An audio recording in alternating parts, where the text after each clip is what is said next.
Good morning, good morning, good morning. It's a great day in the neighborhood, right? Yesterday was kind of interesting. I woke up this morning, I was looking at some of the comments, and that's what's been going on all night. Which prompts this morning AM hustle. Life is not fair, and that's a good thing. Seriously, many people are wondering and hoping that life would be fair because one of the comments that I saw over and over and over and over, life isn't fair. It's not fair to compare this against that. It's not fair to compare this against that. Now, I'm going to go in a different direction this morning because I know all those folks who disagree with me are still subscribed to the channel and they'll be chiming in on this because they think it's going to go in one direction, but it's not. Because I just did that because, like I said, essentially I didn't expect that to go that wide. I was just sick and tired of the bitching and whining because bitching and whining without any solutions is a recipe for insanity, misery, and depression. Also, it is the voice of the victim. I don't feel that I'm a fucking victim. I don't think that any of you are victims unless you're truly a victim of assault or some other heinous crime. The problem is there is a victimhood mentality that is so deep and is so embedded that anytime you poke it, you're being unfair, you're doing something wrong. See, I used to work in the medical profession, worked in the emergency room, used to talk to docs all the time. How do you cure a disease? You can treat symptoms, which is not a cure, it's just to make you feel better. Or you could go down to the root cause and cure the source of the disease. Now, when you have people who are caught up on that, it ain't fair, some very interesting things happen. They adopt a position of, I can't do X, Y, and Z because I'm a victim. I can't do this because I'm a victim. And these are some really interesting, and I do mean interesting, concepts to absorb, concepts to even think are somewhat decent to look at in your life. It is really, really crazy. I mean, I'm just amazed at how people will sit there and think about how life, but you don't mind. There's a bunch of examples like that, and people just like, I don't want to talk about that. I don't want to bring that up. No, no, no, no, no, no, no, no, no, no, no, no, no, Glendon, we don't want to talk about that. But we're gonna talk about it today. And let's see. Let me do something really quickly here. Get myself set up for success today because like yesterday was a lovely day. Even though things were not fair, it was an awesome day. It was. It seriously was. There's a lot of good things going down and a lot of good things that are coming up. So what I'm going to do, and let's just put that there. Good morning to the people in the chat room who are up already, which is kind of shocking. And let's jump into this. Let me tell you. I don't need that. I need this. This is what I need. There it is. Okay. So before we jump into all of this good, wonderful stuff, what I want you to understand is if you want to be a hero, if you want to live a different kind of life and look at the world through a different prism, not one of victimhood, go to hustlerskungfu.com and get yourself the Hustlers Bundle, which is everything on the site and everything that is coming for one price of $350. That offer is good until September 30th, 6 p.m. So with that, let's just jump off into this wonderful world of unfairness, how life is horrible and how you should just lay down and die or you just keep complaining. See, this is how I'm built. I think complaining is part of the process. Some people who have victimhood mentality think complaining is the process. That's the big difference. But before we jump into that, I'm going to give you some examples of how things are unfair that you don't seem to mind that they're unfair. If you're walking down the street and you find $300-400 cash, you're the only person on the street, you see nobody, it's just there in the corner. You look around, you pick up the money, you go to a few stores, you know you're a good person. Like, hey, has anyone lost any money? Because you don't tell exactly how much was lost, so you don't get ganked. And no, it's like, no one's come in here. Nope. And you do this for an hour. So you go home, you've got yourself $300-450. Is that fair? No, it's not fair. Happened to me. It used to happen to me when I was a kid all the time. I used to find money on the ground all the time. It was a trip. But it's not fair. Is it fair that you can buy a lottery ticket, spend $1, and end up with millions potentially, even though the odds are vastly against that happen? Is that fair? It's not fair. Maybe close to fair. But I don't hear anyone bitching about that. See, you bitch about what you perceive to be unfair based upon the benefit. If you are tall and you know that women have a bias against shorter men, you're not out there going, I've actually said that. I've actually asked women who are 5'2", you're 5'2", he's 5'6", he's still taller than you, but I want to wear heels. It's like, well, no, you're 5'2", he at least needs to be 6 feet taller, 6'1". I think only 12% of the population is 6 feet and taller, maybe 12%. And when you get to 6'3", it's like 1% or 2. I mean, seriously, there is a reason that you can go all day long and not see a guy who's 6'6". There's a reason. There's a reason. It's just not that many of them. But no, it's like a lot of these women want Wookiees, so they can just go, wee, swing me around on your shoulders, big Wookie daddy. It's not fair, but it's common. And you can take one of your female friends today. You are a Smurf. Why do you need a Wookie? And they go like, I don't know. I just like how his knuckles drag on the ground. I just like the fur. I just like that primal yell. I don't know. I like Wookiees. And is it fair? No. I think it's biology. I really do. Because you see this all over the world. And that's another thing. Getting off into a little bit of what I talked about yesterday. I can tell based upon his comments that a lot of people have never left the shores of the United States. I think only 15% of the population has a passport. When you get down to black, I think it's like 5%. 5%. So I'm going to hip you to a few things. When I talk about immigrants, I talk about it from a vantage point of someone who's been into a foreign country. I've talked about it from a vantage point of seeing people who live in abject poverty. Now, this is going to offend those people. We have people who live in the hood who are living way better than those folks who are living in abject poverty.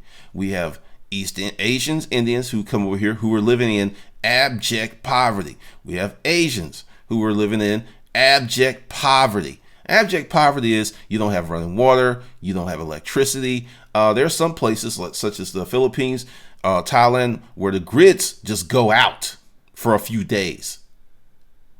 Yes, they just 2 days, power's out. The internet goes down. Just ain't shit you can do about it because the infrastructure is shitty.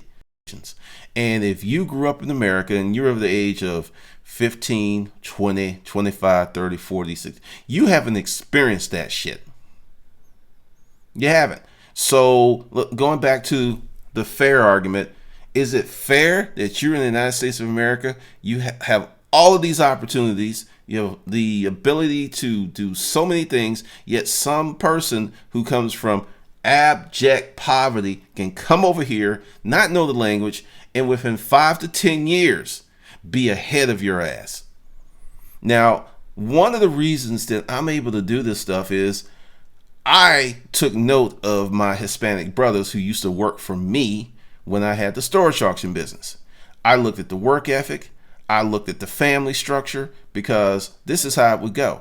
I would go to Home Depot. Yep, I was one of those people. And I would pick up 2 to 3 of them, and it would work. And then I was like, hey, here's some flyers. Go back home. I got great deals.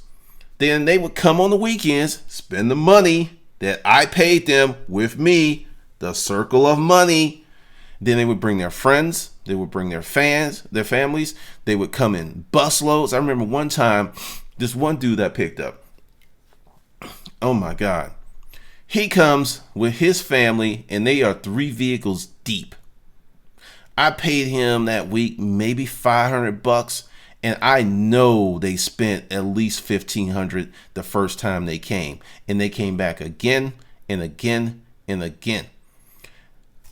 I speak to you as someone who on a Saturday morning would have people from the Dominican Republic, have Haitians, have folks from Brazil, have folks from Mexico, all up in the warehouse, up in the dollar section, speaking in their native language, talking about stuff. And I've observed the family structure. I observed how they got down. So any of you who want to talk to me and you haven't had that experience, then you're coming from a vantage point of assumption. My opinions are based upon what I have seen. Big difference. And you see it with Haitians. You see it with, let's go with the Nigerians. Now, this is my thing. I don't feel that I have to make shit up to be proud about when the reality is so awesome. This is my big problem with victimhood mentality. It robs you of the desire to do better. It robs you of the hope that you can do better. It robs you of the hope of you having a life that can be so wonderful, because you think that because of certain factors, white supremacy, you can't do shit. I just don't assume that. I don't believe that. I don't live that. And from my experiences, it has not been the case. And one of the reasons I'm doing these videos and these AM hustles and talking to people is I want kids to understand that that fucked up pathology that some of your parents are trying to give you is not true. It's simply not true. Some of you already know it, but because you're a kid, you can't say anything about it. You just can't. It's just, there's just And with the fairness doctrine of things should be fair, you got to stop being such a self-absorbed, selfish bastard, because I saw a lot of the pain game.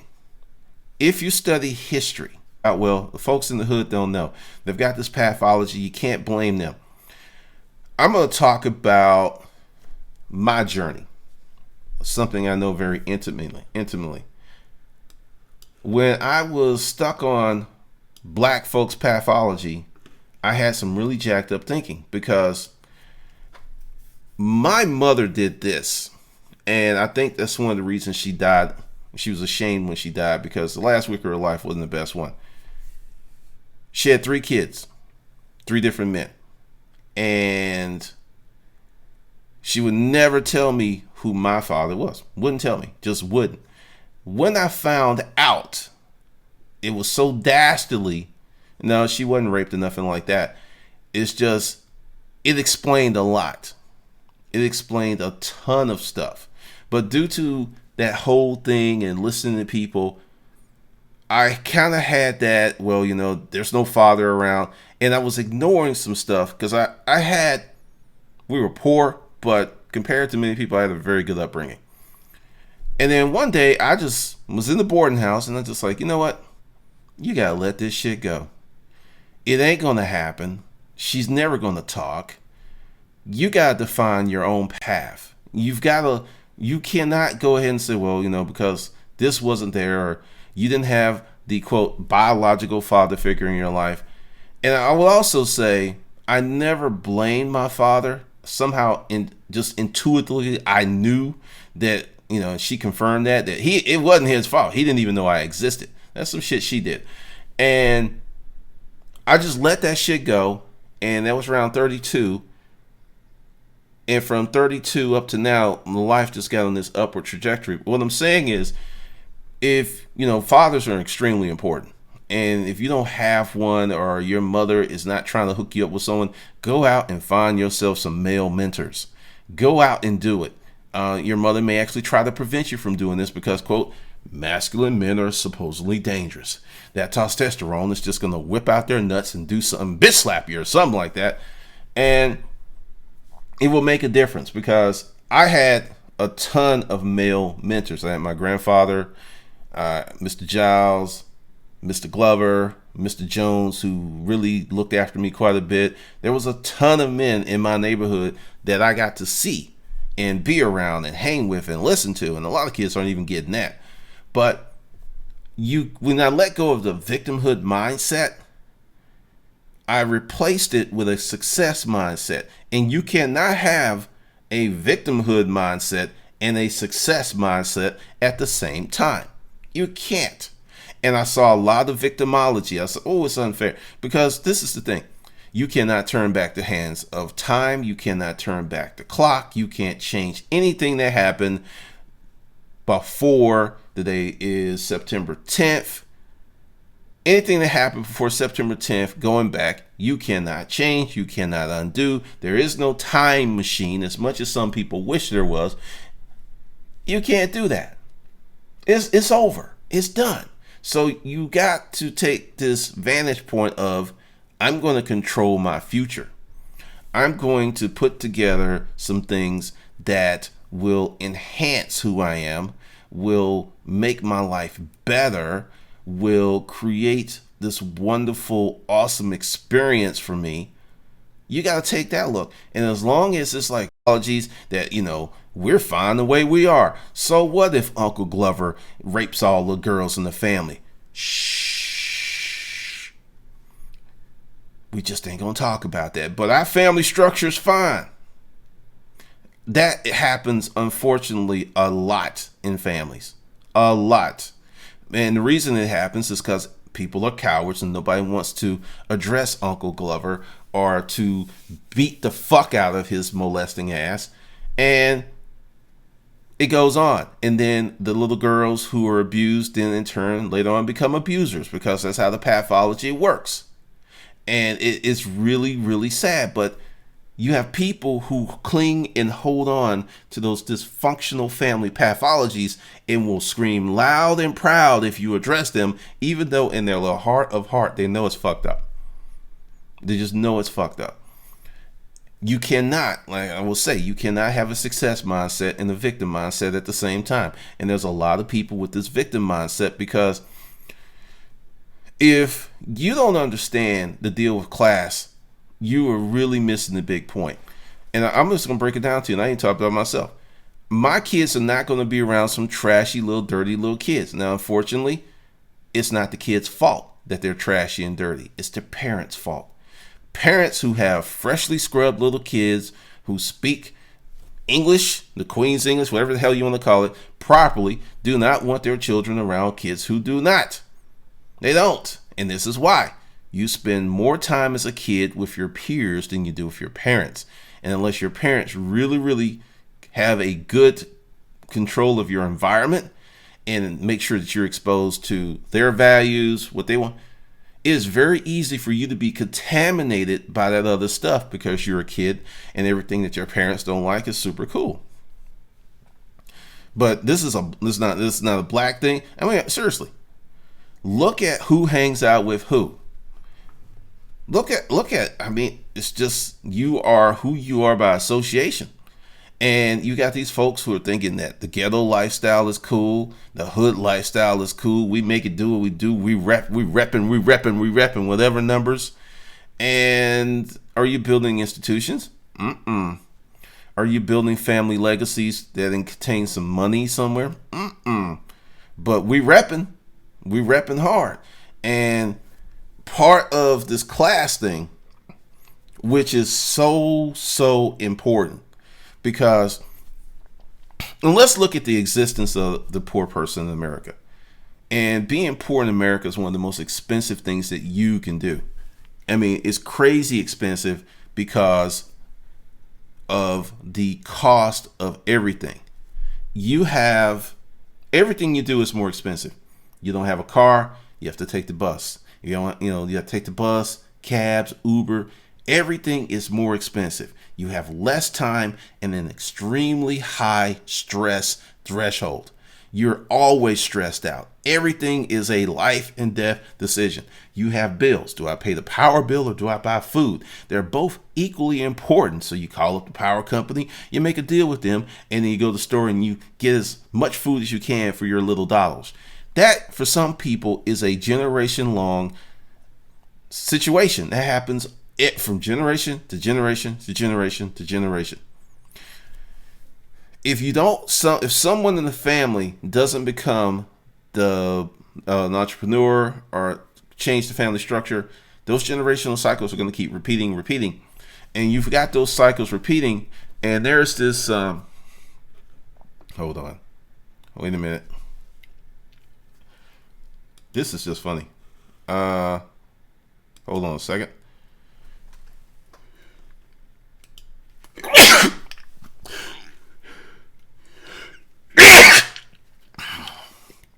All right.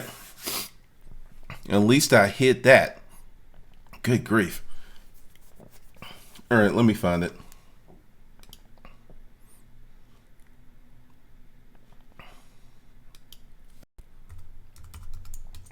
Oh, man. All right. I'm going to put this in the comments. Excuse me.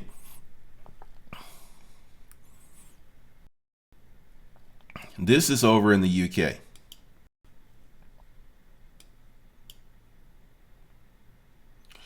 Okay, I'm going to put this there. This doc is very similar because I watched it last night. It's the same in the world. It's the same shit. And people want to cling to this shit. And yeah, I'm saying, because the thing is, if you're not doing anything to change it, you're clinging to it. I mean, it's just really, really crazy. Excuse me. But when I look at setting up LiFe and creating ways, you're going to be able and do extraordinary things and gain extraordinary advantages based on your efforts and your gall to dream of such a thing. But if you never dream of these things, and if you just keep going and going down that path of life's got to be fair, life has to be perfectly fair, you can't make shit fair. That's why I hate, he's a football player, he took all Asian trophies away. I think it was James Harrison. I was like, bravo. That's bullshit. It is absolutely bullshit, and you have many people who are on bullshit titty, just, and then later on they become a point. You have to deal with reality. You have to deal with reality. There's no ands and buts about it. You got to deal with it. You can't. It is a timely any and every one. Some point be there. Dad's not going to. Uncle Carter, but Uncle Carl will not be there in life. And if you've been imbued with this unfairness doctrine, you're going to suffer really nasty.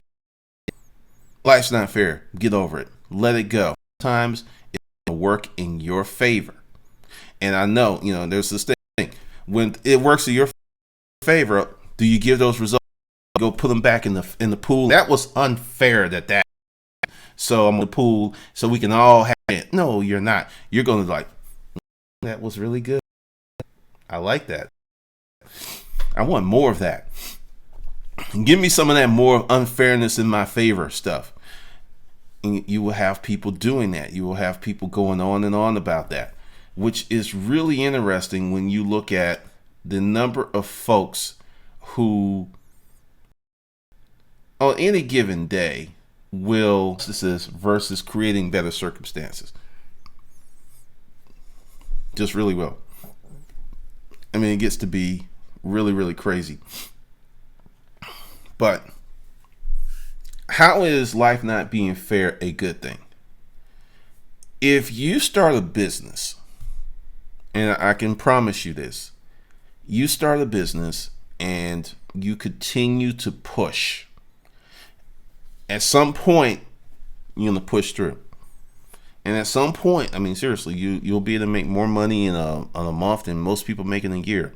I'm talking about net. You'll be able to do all these wonderful things in your life, create these wonderful situations if you do that. And it will be totally 100% unfair. Because you're working 40 hours a week and your friend John is working 40 hours a week.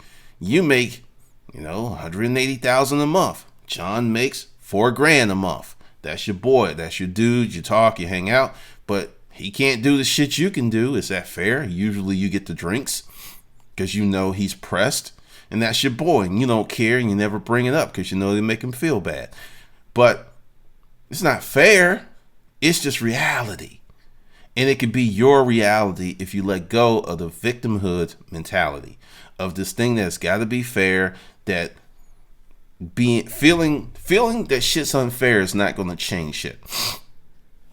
And I have a lot of people who want me to change my attitude and to change what I say because I have a platform.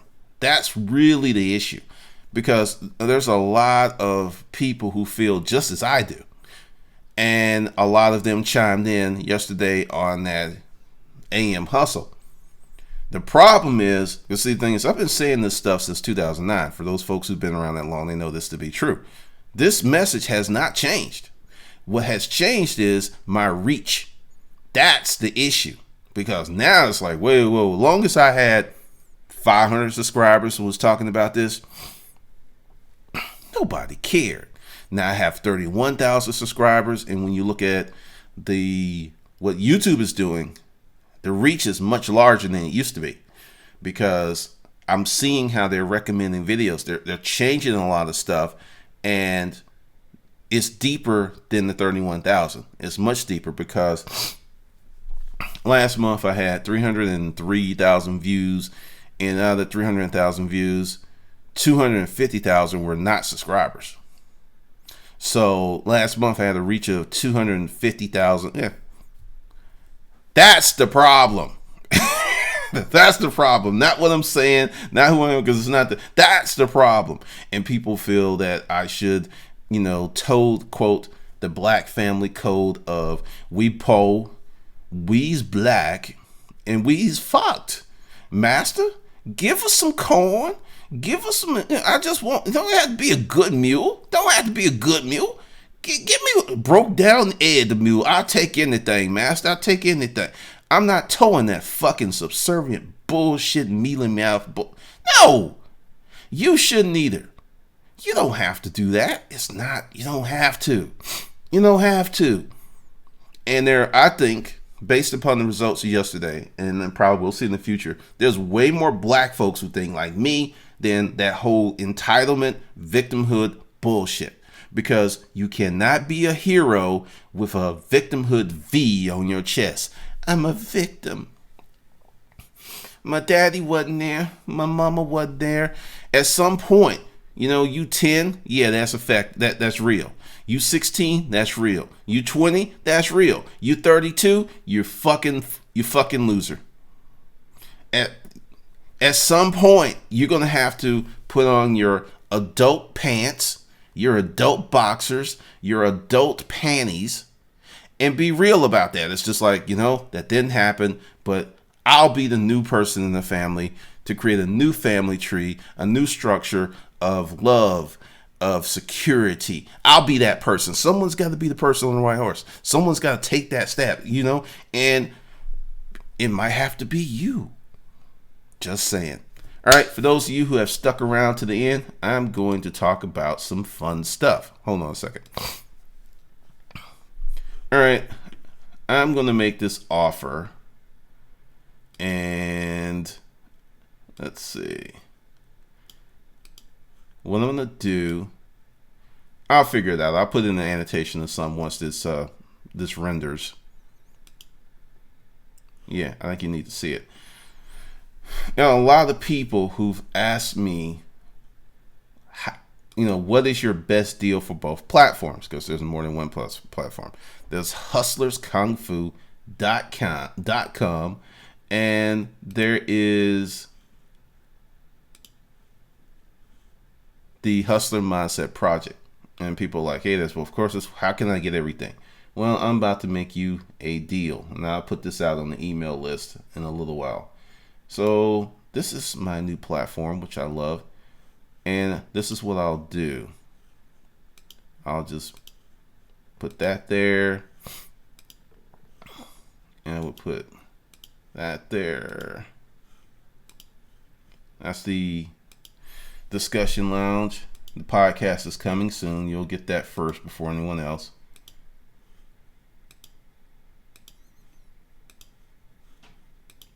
Yeah, there's a lot of courses here.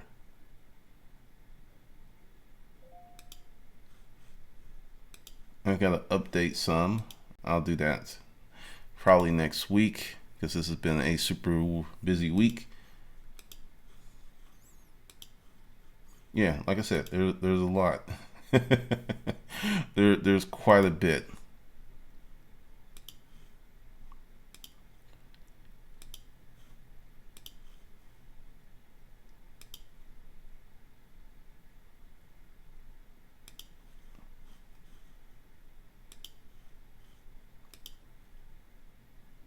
Make sure I didn't add stuff twice. Okay. As you can see, I'll do this a little later, but I will put, there we go. And we'll get that going. This is going to be $17.50, and I'll finish that later. Let's go with this. So you'll get everything in the Hustler Mindset Project. You'll get Project YouTube, Scripted Days. I need to move that over because you'll get that because that's going to be part of what's happening in the Hustler's Mindset. Hustler's Kung Fu. Then you'll get the Power 6 Productivity course and some other things that are coming that are not there yet. That's why you can't see it because I'm on the outside. But you'll get all of those courses plus all of these courses.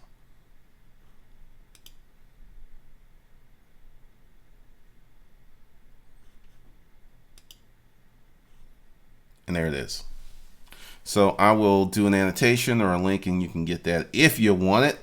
And if you don't, there'll be a link or annotation where you can just get the hustlerskungfu.com special for $350, which you have until September 30th. After September 30th, I'm no longer going to do that kind of bundle again. It's the best deal. It's going to go away. Just saying, it's going to go away. With that, I will see you in the next session.